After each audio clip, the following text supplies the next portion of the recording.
Kabar buruk, pemain naturalisasi timnas Indonesia JIJ didiagnosis sakit paru-paru. Media Irak bikin heboh sombongkan statistik timnasnya yang tak pernah kalah lawan Indonesia.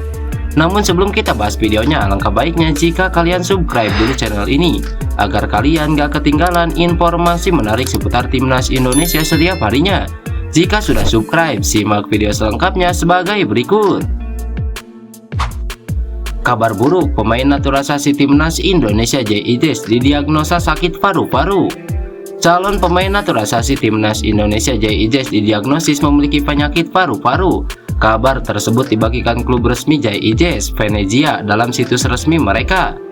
Dalam rilis JIJ Medical Report diterangkan pemain berposisi gelandang bertahan tersebut terkena trombosis vena dengan mikroemboli paru. Tim medis klub berusaha untuk mencapai diagnosis untuk memberikan terapi yang cepat.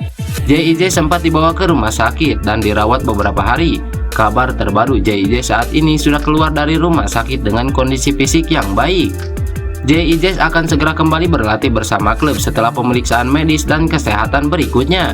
Diketahui nama JIJ sempat menghebohkan pencinta sepak bola tanah air setelah diumumkan Ketum PSSI Erick Thohir yang akan menaturalisasi bek berpostur 1,9 meter tersebut. Jay makin dikenal. Hadirnya JIJ tentu akan membuat timnas Indonesia semakin kuat dalam sektor pertahanan. Pasalnya JIJ merupakan sosok pemain yang berposisi sebagai bek tengah. Nantinya JIJ bisa membuat trio bek timnas Indonesia semakin mengerikan. Pasalnya ia akan bermain bersama Elkan Bagot dan Jordi Amat.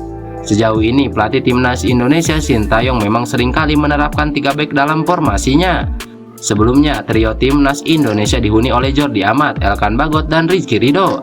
Namun kehadiran JIJ ini tentu akan membuat timnas Indonesia semakin mengerikan.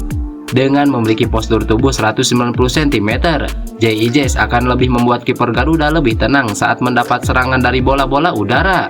Selain itu, pengalamannya bermain di Eropa juga akan berdampak positif bagi timnas Indonesia. Setelah Sintayong menentang diskriminasi pemain timnas Indonesia, Mark Klok buka suara. Gelandang timnas Indonesia Mark Klok menentang diskriminasi pemain timnas Indonesia. Seperti diketahui, skuad Garuda saat ini banyak diisi pemain keturunan yang bisa memberikan kontribusi yang baik bagi tim. Hal tersebut terlihat dari penampilan mereka yang sukses membawa Indonesia jadi salah satu tim yang tidak bisa dipandang sebelah mata oleh lawan. Namun, meski membawa prestasi, pemain-pemain ini kadang mendapatkan sorotan tajam dari beberapa pihak. Pelatih timnas Indonesia Sintayong sebelumnya angkat suara agar tidak ada diskriminasi antara pemain lokal dan keturunan di timnas Indonesia. Mark Klok menjelaskan pemain yang ada di timnas Indonesia saat ini memang memiliki darah Indonesia. Mereka hanya berbeda karena tinggal di luar negeri. Tanah air nenek moyang mereka masih sama, yakni Indonesia, sehingga tidak ada alasan untuk memandang berbeda. Saya banyak berdiskusi dengan pemain soal ini. Bagi saya itu bukan naturalisasi. Jika kamu lihat pemain seperti Sean Patinama, Sandy Walsh, Elkan Bagot, mereka lahir dari orang tuanya Indonesia, punya background ayah ibu yang memang orang Indonesia. Mereka tidak ada bedanya dengan budaya. Mungkin mereka memang tinggal di luar negeri, tapi pada akhirnya mereka punya darah Indonesia, kata Mark Klok.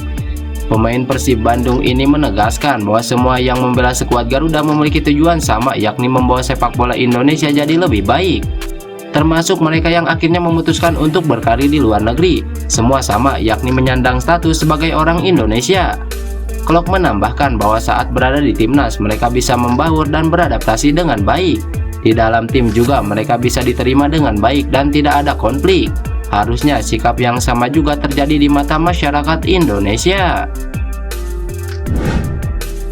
Kenapa timnas Indonesia hanya mata-matai Irak saja, tidak untuk Vietnam dan Filipina? Tim pelatih timnas Indonesia mengirim mata-mata pertandingan Irak. Asisten pelatih Nova Arianto mengungkapkan alasan melakukan hal itu. 2 orang dikirim tim pelatih timnas Indonesia untuk memantau Irak. Mereka adalah Kim Jong Jin dan Ferry Patriadi yang ditugaskan sebagai tim analisis video. Sebagaimana diketahui, Irak akan menjadi lawan timnas Indonesia di babak kedua kualifikasi Piala Dunia 2026. Garuda masuk grup F bersama Irak, Vietnam, dan Filipina. Dari 3 lawan itu hanya Irak yang kekuatannya terbilang asing buat Garuda. Sementara 2 lawannya lebih sering dihadapi sehingga kekuatannya masih bisa ditakar. Tim calon lawan sudah kami pantau, termasuk Irak yang kita mengirim tim analisis. Kalau Vietnam dan Filipina kan sering ketemu di AFF. Jadi saya pikir kekuatan Vietnam dan Filipina tidak jauh berbeda dengan di AFF. Irak memang menjadi lawan yang belum kita lawan, jadi kami pantau, kata Nova Arianto kepada wartawan. Timnas Indonesia akan langsung menghadapi tantangan berat di laga pertama babak kedua, yakni dijamu Irak pada 16 November 2023. Menariknya, grup itu tidak jauh berbeda dengan lawan-lawan Timnas Indonesia di Piala Asia 2023. Dalam ajang yang diundur ke awal 2024 itu, Garuda masuk grup D dan berisikan Jepang, Irak, dan Vietnam. Media Irak bikin heboh, sombongkan statistik timnasnya yang tak pernah kalah lawan Indonesia. Media Irak membuat statistik head-to-head timnasnya melawan negara yang bakal dihadapi dalam kualifikasi Piala Dunia 2026 zona Asia, termasuk timnas Indonesia. Timnas Indonesia sudah mengawali kualifikasi Piala Dunia putaran pertama dengan baik dan lolos ke putaran kedua kualifikasi Piala Dunia. Timnas Indonesia tergabung di grup F yang diisi oleh Irak, Vietnam, dan Filipina. Ketiga lawan ini memang tidak asing bagi Indonesia, sebab Irak dan Vietnam merupakan tim yang bakal dihadapi anak asuh Sintayong dalam gelaran Piala Asia 2023. Sedangkan Filipina akrab dengan skuad Garuda karena sama-sama di kawasan Asia Tenggara. Setelah hasil drawing tersebut keluar, media Irak lantas membuat statistik head-to-head timnasnya dengan lawan di kualifikasi Piala Dunia 2026. Irak memang superior dilihat dari rekor pertemuan melawan Vietnam dan timnas Indonesia. Adapun Filipina belum pernah bertemu dengan Irak. Melansir dari akun Twitter @IrakFootballPodcast, Irak dan Vietnam pernah bertemu sebanyak 4 kali. Hasilnya Irak menang 3 kali dan imbang sekali. Adapun ketika bertemu timnas Indonesia sebanyak 6 kali, Irak sukses meraih 5 kali kemenangan dan sekali imbang. Artinya Irak memang tim terkuat di grup F kualifikasi Piala Dunia 2026. Namun Vietnam dan timnas Indonesia juga sedang naik daun atau performa meningkat. Jika terlena, bukan tak mungkin Irak bisa saja dikejutkan oleh pesaingnya dari Asia Tenggara untuk kualifikasi Piala Dunia 2026. Hadapi Indonesia di kualifikasi Piala Dunia, pelatih Irak mata-matai timnas Indonesia. Timnas Indonesia akan melaju ke putaran kedua kualifikasi Piala Dunia 2026 setelah menumbangkan Brunei Darussalam. Ketiga tim yang berada di grup F ini merupakan lawan tangguh yang akan dihadapi oleh Asnawi Mangkualam dan kolega. Timnas Indonesia memiliki catatan yang kelam saat melawan Vietnam. Diketahui salah satu tim dari Asia ini dikenal dengan permainan kasar dan kotornya. Sementara Irak akan menjadi favorit lolos dari grup F kualifikasi Piala Dunia 2026 zona Asia.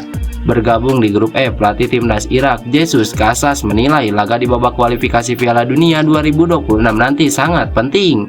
Salah satu tim yang akan dihadapi adalah timnas Indonesia. Pelatih asal Spanyol ini pun berharap bisa meraih hasil yang positif di babak kualifikasi tersebut. Kami memiliki pertandingan yang sangat penting di kualifikasi Piala Dunia, dan kami akan memastikan bahwa kami mencapai hasil positif untuk mencapai tujuan kami lolos ke putaran final Piala Dunia 2026. Dengan melihat kondisi setiap pertandingan, sifat setiap pesaing yang akan kita hadapi, dan seberapa siap pemain kita, maka kita akan bergantung pada formasi yang paling cocok untuk setiap pertandingan.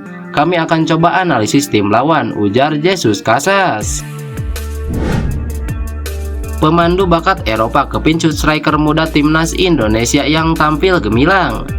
Pemandu bakat asal Eropa Emirhan memuji penggawa tim nasional Indonesia Hoki Caraka yang tampil apik dalam beberapa pertandingan terakhirnya, terutama saat membela Garuda.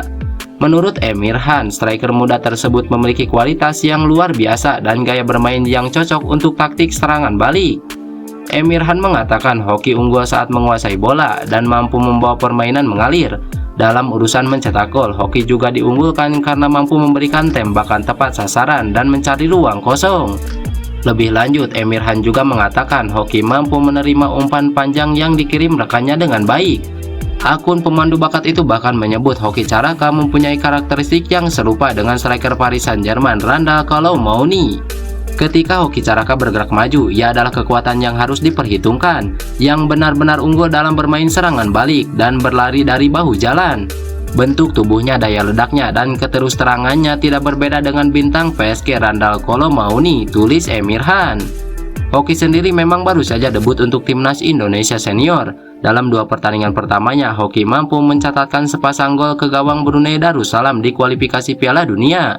2 gol itu dicatatkan Hoki Caraka saat timnas Indonesia menghajar Brunei Darussalam 6-0 di leg kedua. Dengan kemenangan telak itu, timnas Indonesia berhasil unggul secara agregat atas Brunei Darussalam 12-0 dan lolos ke putaran kedua kualifikasi Piala Dunia. Sementara itu, penampilan manis dari Hoki Caraka tentu melegakan untuk masa depan striker timnas Indonesia. Untuk selanjutnya, pelatih Sintayong bisa saja membawa Hoki Caraka untuk bermain di putaran kedua ketika berhadapan dengan Filipina, Irak, dan Vietnam di grup F.